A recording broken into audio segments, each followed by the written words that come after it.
Russell from Memphis. What's up, everybody? Jay Russ coming out of Memphis, Tennessee, the 901. Excited to join my buddy Big Dave and talk some cards.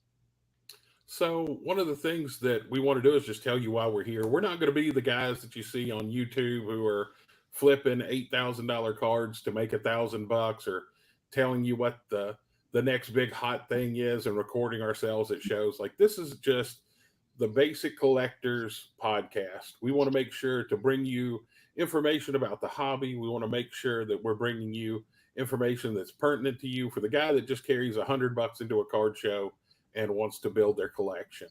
So like I said, I'm Big Dave. I have been collecting since I was like 4 years old, when I could hop my back fence and go to the Big Star and buy 1981 packs of Donruss. So that turned into setting up at card shows by the time I was about 12. And I'm currently 48 years old, and I've been setting up at shows throughout the Southeast, Chicago, a couple other places for many years now. Love collecting, love the hobby. Luckily, Jay Russ has been one of my really good friends for a long time, since I was 19, 20 years old. Met when we were in college and have stayed friends for a long time. And he's collected just as long as I have. So if you would, just tell him a little bit about kind of what you collect and let it roll from there. Sure. Yeah, it's kind of funny that you mentioned Donruss, because one of my earliest memories, really as a kid, but for card collecting, was my dad was friends with somebody who worked at the old Donruss factory way out on the outskirts of Memphis. And I remember I was probably 82 or 83 getting a tour as a kid. And at the end, they like gave you sets of Donruss. And I had the 82 and 83 sets when I was really little. And I didn't really know what to do with them, but I loved collecting cards from them, even though I had no clue what values were back then. But I really liked it. It was a staple of being a kid for me. My first job was at a ball card shop. Worked at a couple of different ones. Got out of it a little bit, kind of in high school, and then jumped right back in college, and kind of never stopped. And so I'm 46, almost 47. So it's one of those things where, it's just, when you think about the things that you've always liked in your life and always done in your life, like card collecting's been up there for me the whole time. And you made a mention that we're not necessarily the kind of guys that are going to be breaking $1,000 packs and chasing after a bunch of $5,000 cards. Like, I kind of consider myself like a blue collar card guy, right? I like what I like. I don't care if it's high end or low end. If I like it, if I want it, I'll go after it. But I'm not competing with, and we're not competing with some of those folks that are just nothing but high end, right? And I think that's what makes me like the hobby a lot more, is because I can still find a lot of happiness and joy and fun in just collecting like the normal stuff. Yeah, and so like the big thing for Jamie and myself is that we look for certain deals that we can get on different things. And so, yeah, like we do buy and sell, we trade and everything else at the local card shows. But the big thing is that yeah, but you're a hustler. We might buy something. So like, I'll just show you two of the things I picked up the other day. So picked up a Shohei stained glass graded by SGC and a Gem Mint 10. I picked it up for like $15. They sell all day for 40, 50. And so once I sell that, I just take those profits, and I know Jamie does the same thing. You take those profits, you store them, and then you kind of figure out what it is that you want to put in your personal collection. And for me, it's Roger Staubach, it is Tony Dorsett, Penny Hardaway.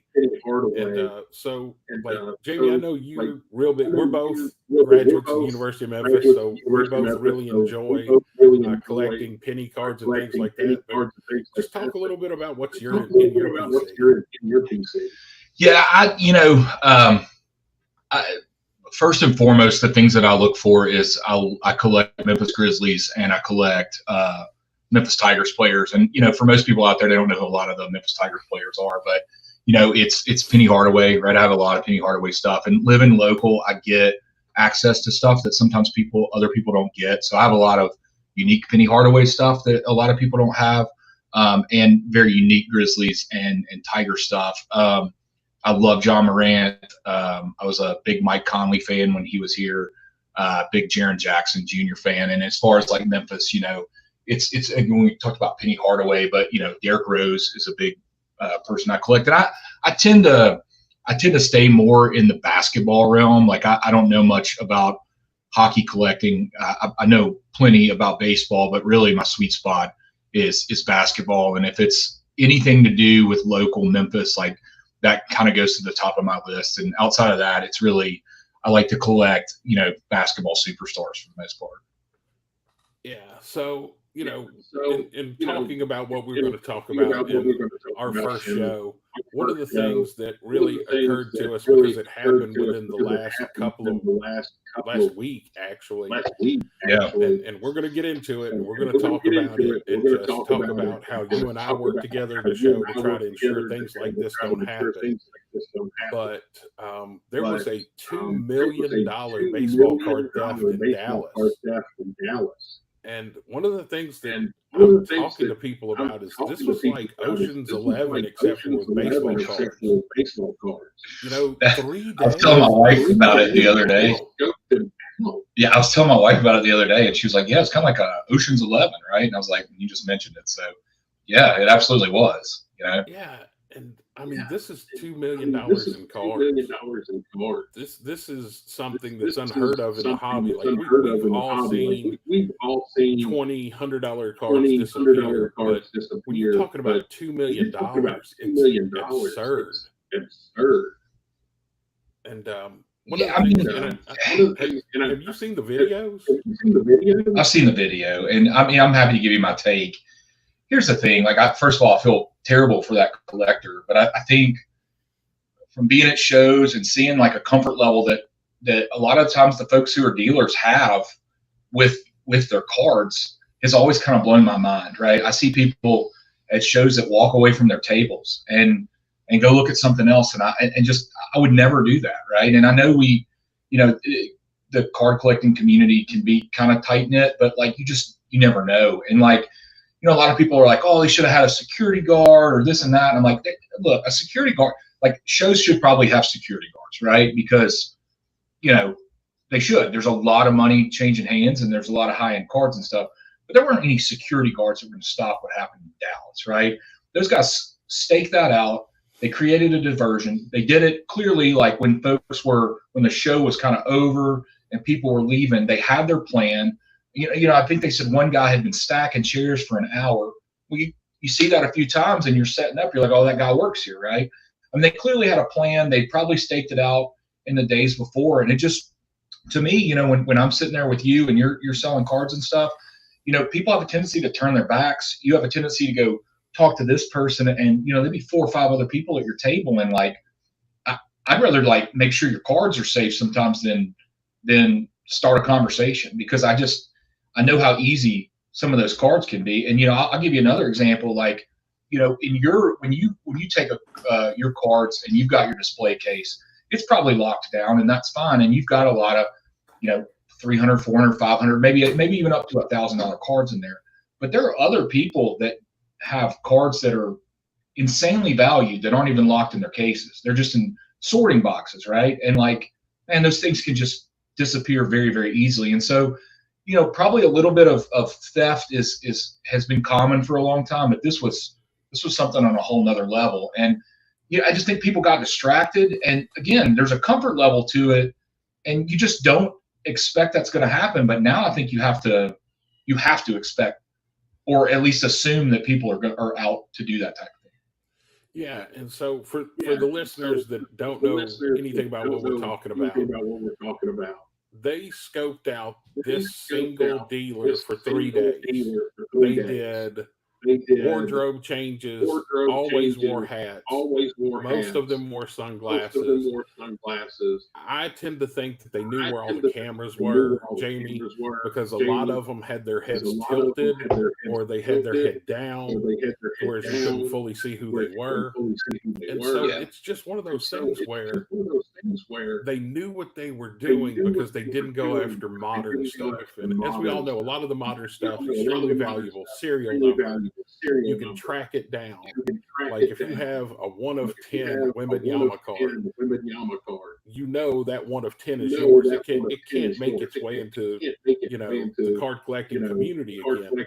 But they scoped it out so well. They stole all vintage, all untraceable, everything that can be tracked down. Was some of it not graded? I thought some of it was great. Here's the thing: they're going to pop. Like I was talking to some other collectors, and we all agreed they're going to pop every one of them out of the PSA, sure, the SGC holders, because there's no way to tell. Like, is this the one that got stolen, or is this a guy who just so happened to find it in Grandpa's attic? You're right, but at the same time, like you can't then flood the market with all this like really good shape vintage stuff all of a sudden. Like that's going to raise all kinds of red flags.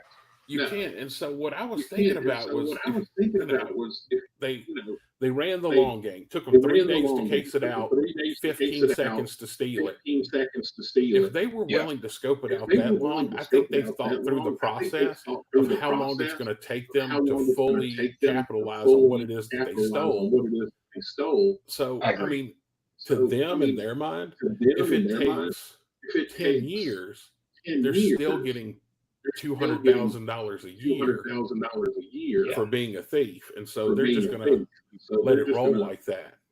Yeah, I think it's just a hard lesson, and it sucks for the guy who owned those cards. It sucks for the folks that set up at shows, and honestly, I mean, I think it changes your mentality setting up at shows now because you just don't know, right? And like, the Nationals is in a couple of weeks. I mean, I would say people need to be on higher alert just because of that. I mean, if it could happen that easy at a Dallas show, which is clearly a big show, I mean, think about how crazy the National is, the amount of people flooding through there.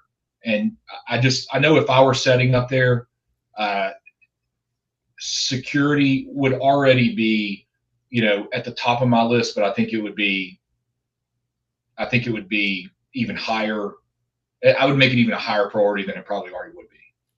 Yeah, and what gets me is every year, and I hate talking about these things because for people who are watching this or just getting into collecting, you're hearing about a $2 million theft, and almost every year at the Nationals we've got somebody who didn't pay somebody all the money for their cards, or somebody selling fake autographs. And so just for everybody who's tuning into this, that's like the bottom 1% of people who show up. So on absolutely, yeah, I mean, it's a total anomaly. Yeah. So what do you think? There's probably $20 to $40 million worth of stuff sold at the Nationals every year between boxes, packs, cards. Yeah. So $2 million is nothing to just turn your nose up at. But I just want the people that are listening to understand, like, this is a good hobby. You meet people through this hobby.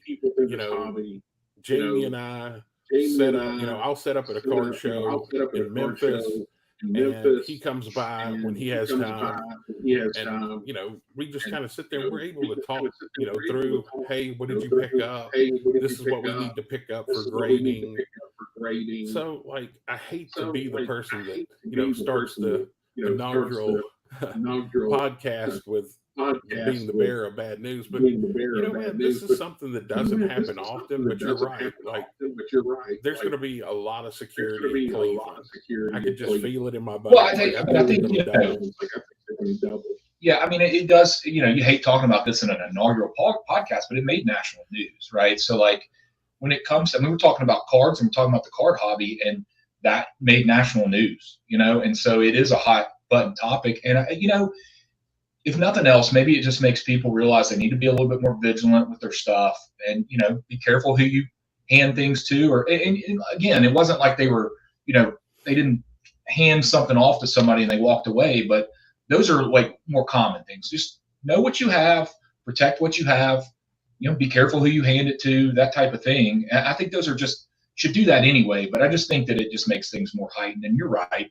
Like the amount of people who are bad in the hobby are very, very low. There's a lot of really good people and a lot of good people in the whole community. But it's just like anything else in life, right? There's some bad people that are going to ruin something for everybody. Yeah. Just is what it is. Yeah. And all you can do is just continue to like watch your stuff, be as vigilant as you can, do what you can. The other thing that I'll point out, this is something that both Jamie and myself have in common. My higher priced, more valuable things are either in a safety deposit box. They're not expensive to get one in a bank.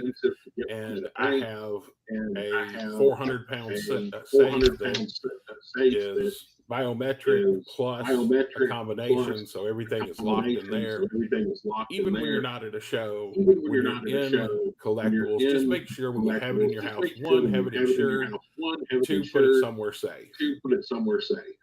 And I'll say this too, and this is probably just me being a little crazier than most people, and it literally took me years to do this. I didn't do it overnight, but I have an Excel spreadsheet of all of my cards that I consider of value or that I care about. Not everything that I open goes in there, but anything that I consider of value, any memorabilia that I have, like I log it, right? And the reason I did that is a few years ago I had said something to our insurance company. I was like, I got cards and collectibles. I mean, I'm not like crazy with it, but he was like, man, take the time, log everything, right? And if I trade something, I go in there and I take it out. If I sell something, I go in there and take it out. So it's pretty regularly updated. And again, it's kind of a labor of love, right? Because like people, I wouldn't have the time to do it now, but I did at that point.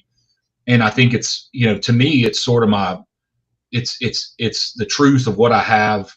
And I can pull it out and like, so if something got stolen, I know what I had, right? And I don't know if everybody is like that or has something like that, but for me, I find a lot of value in that. Yeah. And so just for complete transparency, Jamie and I worked together on some deals to buy things, get them graded, everything else. And Jamie was the one who came to me with the idea, hey, we need to know what we paid, what it graded, what our potential profit is, and then when we sell it, I'll communicate with Jamie, this is what it sold for, this was our percentage of profit, and he'll take it off the spreadsheet, or if I trade it, such as we had what was it we traded for the LeBron and Jordan dual jersey? I could probably go find it. Yeah, it ain't like we don't have the spread. Was it the Ohtani? It was an Ohtani. I think an Ohtani rookie 10 was in it. Yeah, and a couple. I can't remember. When we make that trade, one, it was good for us because we were increasing the value we had in a card by moving stuff that we had bought raw and got graded and increased the value on it. Right. So, but yeah, like Jamie is saying, keep a track on everything that you have. As crazy as it may sound, I take a picture of every card I buy, every card that I sell, so that I know exactly what it is that is gone and what is coming in. So speaking of that, all right, so Jamie and I, you're going to Dallas, right? Great. I am going to Cleveland in 2 weeks. Not Dallas. You're going to Cleveland. Yeah, we're going to the Nationals. This will be my fifth trip to the Nationals. So, believe it or not, I've done Cleveland before, Chicago twice, and way back in the day, before it was such an enormous event, it was actually in St. Louis. And that's where I met Wilt Chamberlain, saw Muhammad Ali. I mean, it was crazy back then. We could have, to go back in time, if I could have taken you on that trip with us when I was like 19 years old, you wouldn't believe that we could have cleaned up. We wouldn't even be working right now. Nice. So, yeah, Cleveland is in 2 weeks. I'm getting Pete Rose to sign a Mizuno advertisement that's really hard to find. And I have a manufactured National Treasures card from Chevy Chase with a piece of the Blackhawks jersey that he wears in Christmas Vacation. I'm going to get signed from him. That's awesome. And speaking of something crazy, this is Anthony Hardaway's first ever appearance at a Nationals.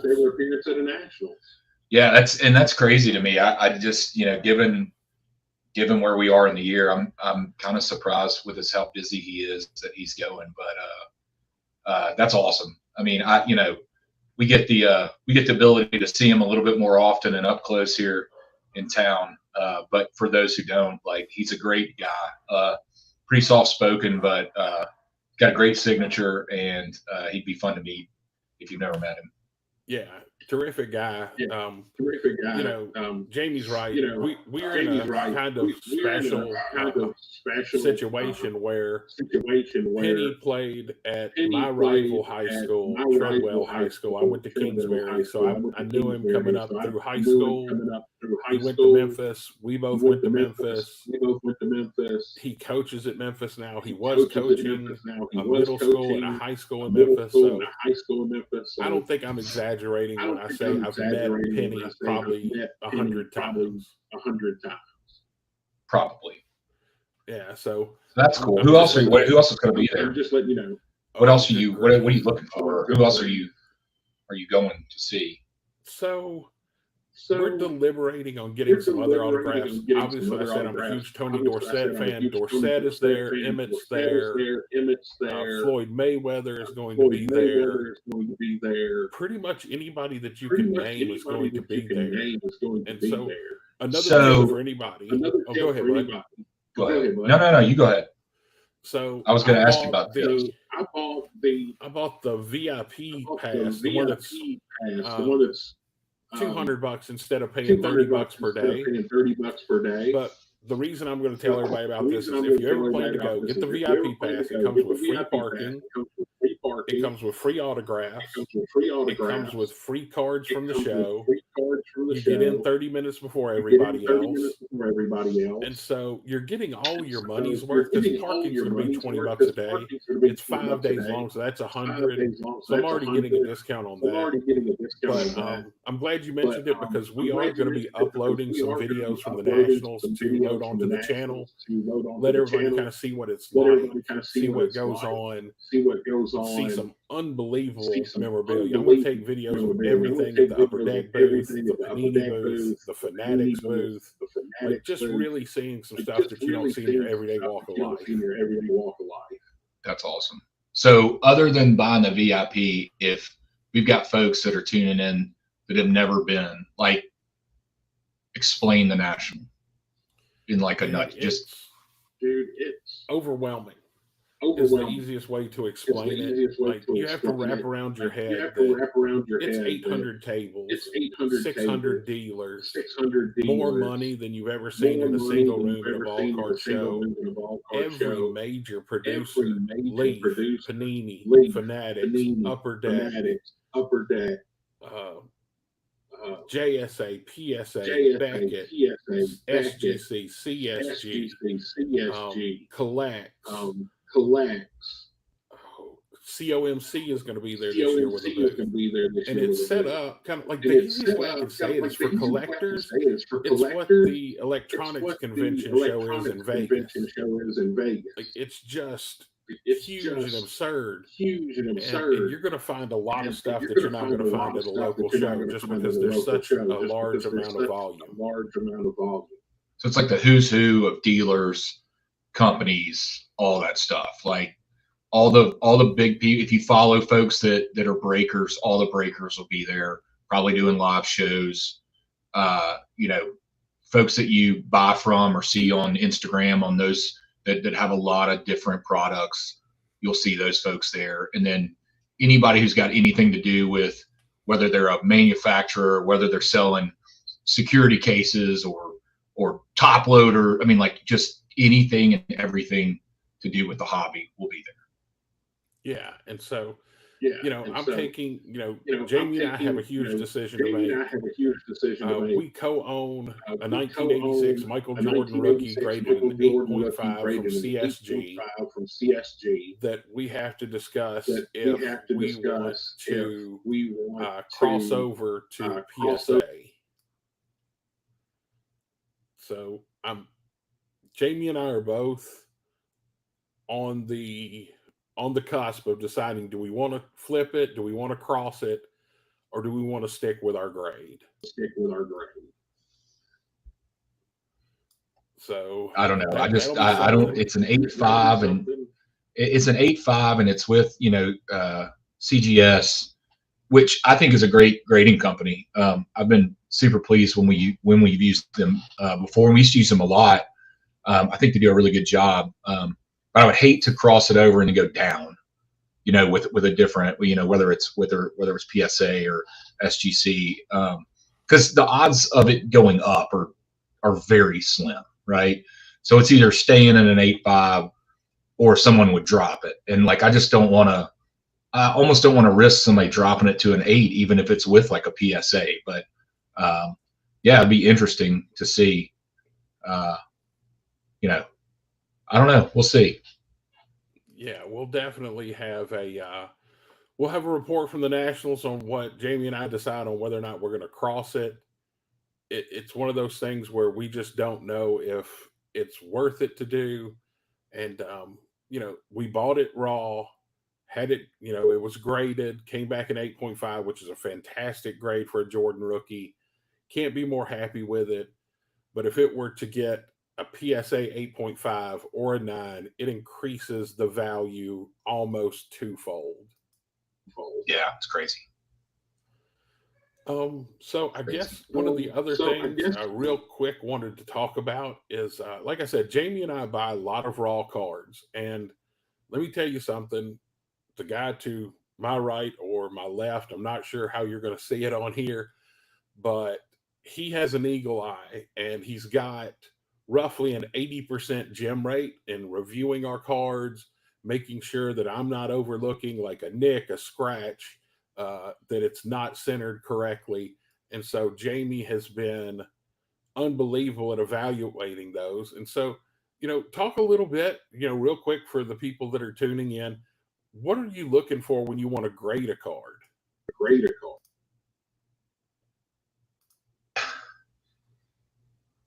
I tell you what I see. I see a lot of people who are just grading very basic cards these days, and then the market just gets influxed with, very good graded cards of very low value, right? And if you collect a team or a player, then that's fine, right? Because you can get, a player that you really like in a low level card, graded really nice, and you can probably get it pretty affordable. I tend to like grading cards that have a little bit more value to them to begin with, right? And what I mean, clearly, the first and foremost, the thing that you have to pay attention to is centering. Like if the card is not centered, you really have no chance. It could be pristine in every other way, but if it's not centered correctly, you're at 2 strikes already. And it might be a little bit different with vintage. Because if you got a vintage card, a really vintage card, and it's really nice, and it's got sharp edges, or if it's got sharp corners and the edges are nice and no surface damage, well, that's a whole nother ballgame. But just for your regular card, if it doesn't pass the smell test with centering, I don't see any point in sending it in, because when Dave and I are trying to send in cards, unless it's something that's very rare or very vintage. Like I'm not trying to send in to get 9s, right? I'm trying to send in to get 10s. So I've probably told Dave to not send in hundreds of cards that would have probably gotten 9s, right? Because if somebody, and I do this for my other friends too, if they're gonna send me cards to evaluate and want them graded, unless they're just like, hey, I really want this encased and I don't care what it is. Like I had a buddy of mine, he's got a kid who wants this card encased no matter what the grade is, that's fine. But I'm sending in to try to get 10s. I don't care about 9s. I don't care about 8s unless it's a special situation. So really, he's got to pass the centering. And then the next thing is you've got to pay attention to the corners and the edges, and then you look into the surface. And edges can be really tricky because there are a lot of things that you can look at a card, and unless you are really under a magnifier or something like that, you can't tell. You can usually tell bad corners with the naked eye, but man, you'd be surprised how much edge wear and edge damage can be done, and you don't even realize it when you're looking at the card just at a top loader. Same thing with the surface. Some card manufacturers are pretty awesome and pretty consistent, and others aren't. And I'm not going to go crazy on who's better or who's not. But I will say this, and I don't do Pokemon cards, but and honestly, I don't know who manufactures Pokemon cards, but I'll tell you this: their surfaces, whoever do their surfaces and the cutting of their cards and stuff, they're the best I've seen. And they are so consistent.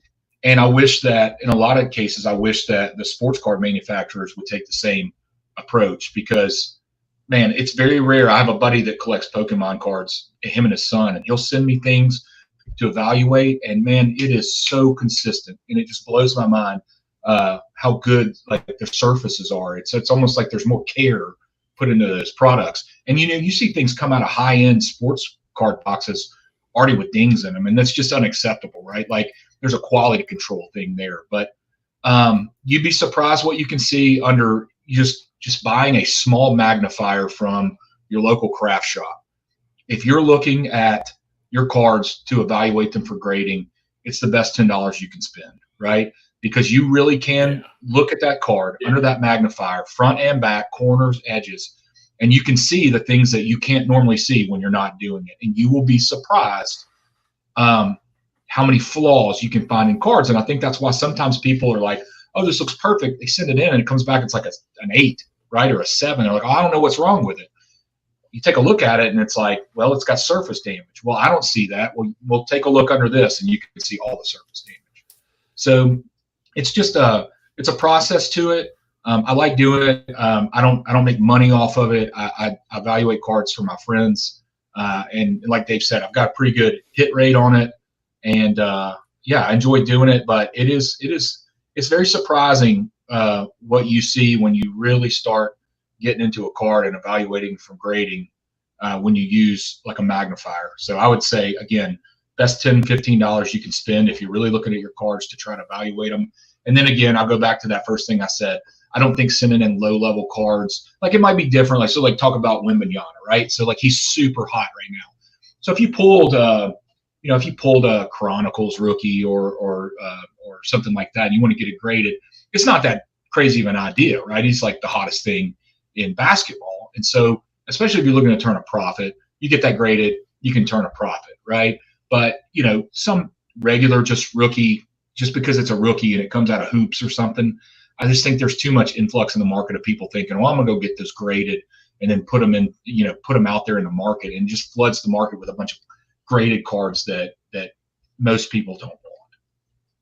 Yeah, and I think one of the big things that you were just talking about is that it's you have to be careful about what you send in for grading, because there are times when people have sent in cards like that. You pay, Jamie and I utilize a bulk grader grading service through a company that's in Memphis, and so we send it in through them, and it's $19. Well, if the card's worth $5 and then it gem mints and somebody wants to give you 20, you've lost the value of the card. You're into it for $19 for grading, and it's not worth it. So what you want to do is you want to look for stuff that has some rarity to it. Look and see if any have been graded. Jamie evaluated one of my favorite baseball players. It was Ryan Sandberg in one of the first years that they did Finest Baseball. And he told me straight up, he's like, dude, best hope for this is a 9. Well, in a 9, it actually sells for a premium because it's so rare to get a 10. And sure enough, he evaluated my card, it 9'd. It's not going anywhere. I'm not reselling it, anything like that. It's just for my personal collection, but having a 9 means a lot to me because it's one of the top, 20% of the cards that have been graded. So I send all of my personal stuff I want to keep to Jamie. He he'll tell me straight up, he's like, look, man, this one, There's another one that I have over here in a pile somewhere. It was a 1990 score, Idaho or something crazy, McDonald's, Ryan Sandberg test set, something weird. But, the highest grade on one is an 8. And sure enough, Jamie was like, "Hey, this is going to 8. This is going to get a 7 or an 8." And I was like, "That's perfect. Like, I could care less at 19 bucks. I'm taking a card that I bought for 60. I get it to 8. They've sold in the range of 500 to 600 bucks, but it's my card and I'm going to keep it." And so, when you're looking, like Jamie was talking about, when you're looking at grading stuff, if it's for you, doesn't matter. You want to put it into a slab, best of luck to you. Best of luck. Yeah, like that's going to be your best option for safeguarding it over time. So, look around, find the people. I just say the people. Yeah, I just say there's kind of an art to it, right? Because it's a combination of being able to make sure that your card is going to grade well, but also is the value in it, right? And you have to keep in mind that, like, you can send something in that you think is perfect. You can look at it under a magnifier and say, "Oh, the surface is great, corners are great, centering's great, edges are clean," and it's still not come back the grade you think it should. Because, I mean, at the end of the day, unless you're using a company that is using AI or computerized methods or whatever, it's just subjective, right? And your card could get a 10 from one grader, and the guy sitting in the office next to him could give it an 8.5 or a 9. You just don't know, right? Yeah, and Jamie and I have talked about this before. We've sent off cards that come back 9s, and we're just like, we have no idea how this happened. I mean, we both looked at it through the loop. We both checked it over twice, 3 times before we sent them off for grading. And the next thing you know, it comes back a 9, and then we could crack it out, break it open, resubmit it. It comes back a 10. It is to a point subjective, on who's grading that day. You never know. Like, some guy his wife may have left him that morning, and your 10 goes to a 7. So you just don't really know. And that's one of the hard things about the grading system, man, is like sometimes you don't know why you got the 9, and it could cost you hundreds, if not thousands of dollars each time. But Jamie and I do see the benefits in grading. We do want to maximize our card value. So that's why we submit our cards through a group submitter, a bulk submitter who's in Memphis. Terrific guys, known them for a long time, have a great shop, have everything else. So we normally do, I'd say, every 2 months we send in some? Yeah, I'd say so. And I think it's a story for another podcast, but we've had to learn some hard lessons on why to use a company like we do, who brings them all in and helps you safeguard stuff, than doing it on our own. Like I said, that's for another topic on another day. But I really I find a lot of value, and if you've got somebody in your area, like a local card shop that is helping broker that to take the cards, help getting everything packaged with insurance and everything, and getting off to the grading companies. If you've got that, I would say, whatever the cost is, which should be nominal if you're sending in a bunch of stuff for grading, but I would recommend you look into something like that for your own protection and just your own peace of mind. So we'll definitely save it for episode 2 on things you and I have both gone through. Unfortunately, submitting stuff on our own. We've had a blast doing some of them, and there are some that I know that you and I would like to forget immediately and never think of again. But one of the things we'll close up with is that we appreciate you tuning in. I look forward to forming a relationship with the people that watch us. Feel free to communicate with us here on Walker Talks Radio. This is going to be an ongoing thing. We'll probably cut one episode next week. There won't be one the week after that, as I'm going to be traveling for the Nationals. You can expect videos from the Nationals. I'm going to be able to show you some of the world's greatest memorabilia, things signed by Jordan, Ruth, Gehrig, Honus Wagner, things that you could never see anywhere else. We're going to bring video of that to you. We're going to recap what the Nationals was like while I'm there, taking my laptop with me. The week after, Jay Russ, myself, our other partner, Keith, will probably log in and be with us. He's kind of our hockey expert. He's everything hockey. So we'll bring him in to review what went on in the NHL draft, who he's looking for, things he's shopping for. And I'm going to leave off with that. Anything you got to leave us with? I would say, if you want to connect with me anyway, in the meantime, I'm on Instagram and X at jruss901. If you got questions or anything or just want to connect. Well, everybody, we appreciate you tuning in here on Walker Talks Radio. This has been Wild Cards with Big Dave and Jay Russ, and we will see you again soon. Y'all have a great night. Have a good one.